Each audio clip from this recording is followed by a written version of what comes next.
Well, I'm about to take things in a very different direction by talking about the humble ant. Or you can decide how humble it is at the end of the talk. In any case, here's my message in a nutshell.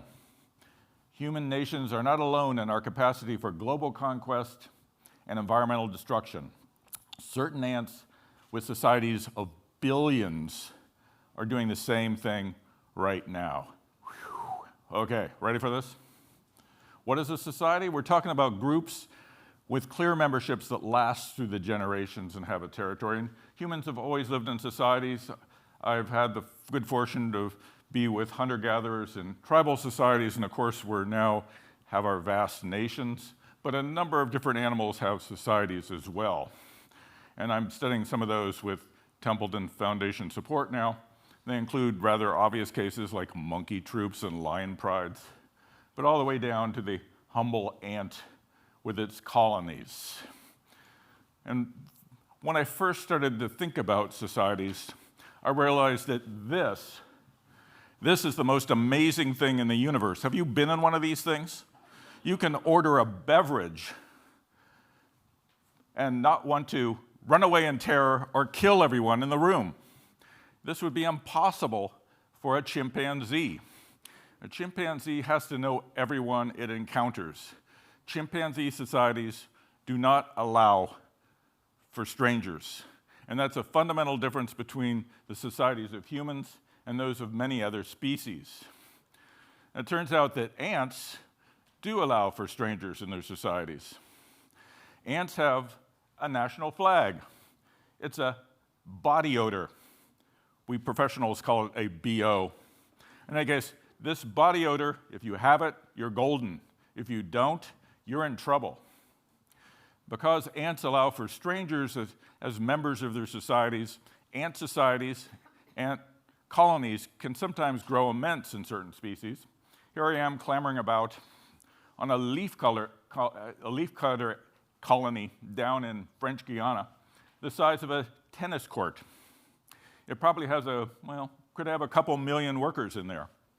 But that's small potatoes compared to the super colonies of the Argentine ant, an invasive species that's been taking over much of South California.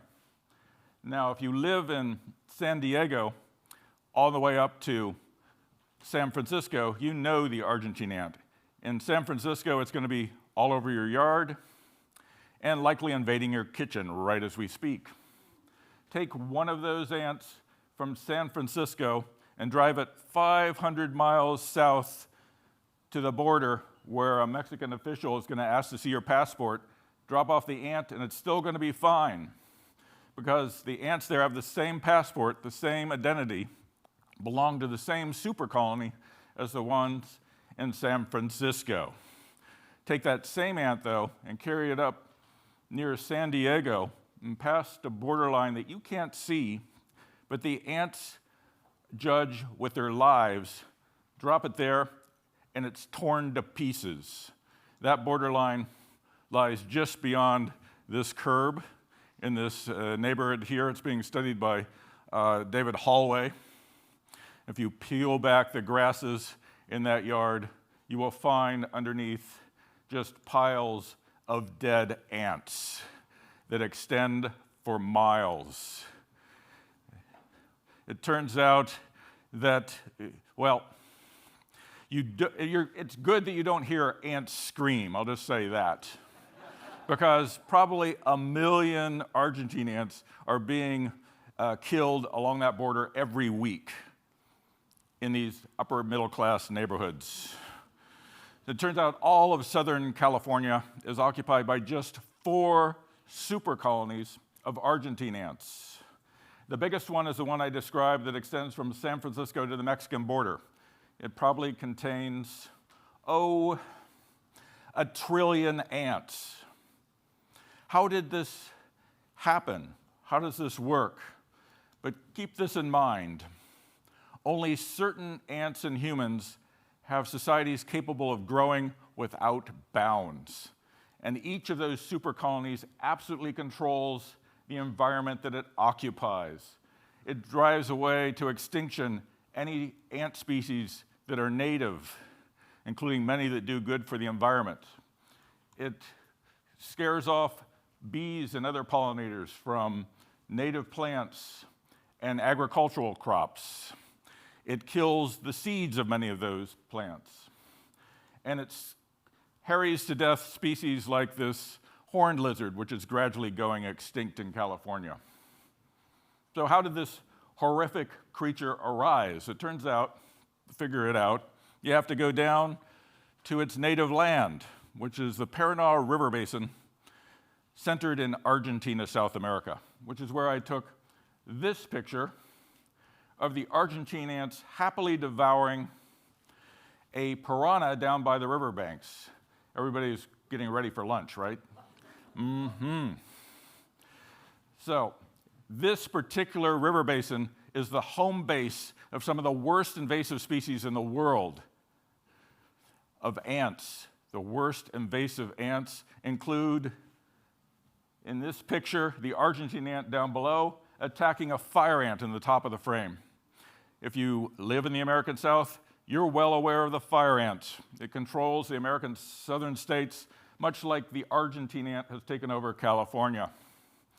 So how did these ants become so great at warmongering? It turns out that the river basin floods all the time, goes up and down and up and down and up and down and up and down, and every time the river rises, the ants are forced out of their homes and up the hillsides and up tree trunks and up fences in this case.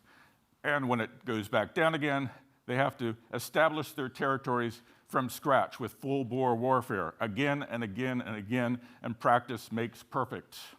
For the same reason, those ants have to be able to move into any available living space very fast.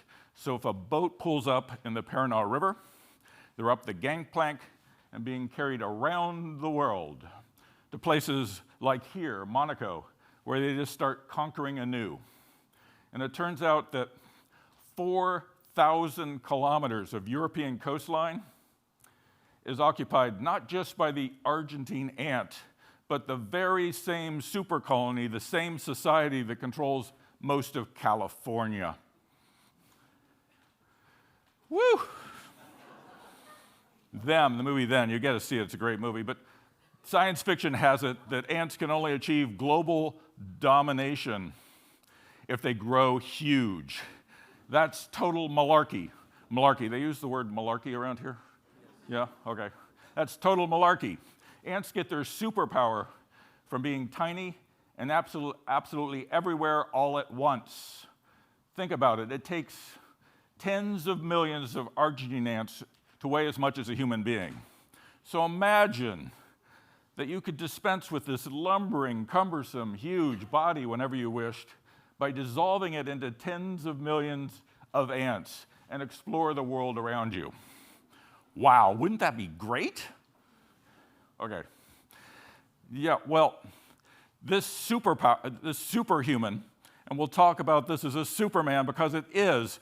Forget the Ant-Man from Marvel Comics. Makes no sense to me. This superhuman will not be killed with a bullet to the head. There's no way to stop this kind of superhero.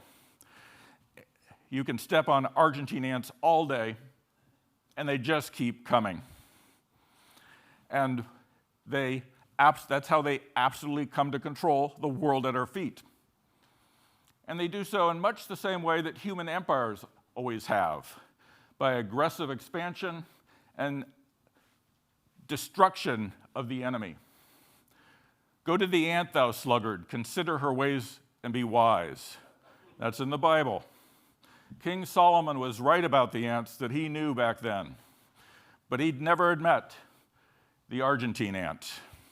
And fortunately for us, humans are able to do better than ants at learning how to treat each other and the environment. Thank you.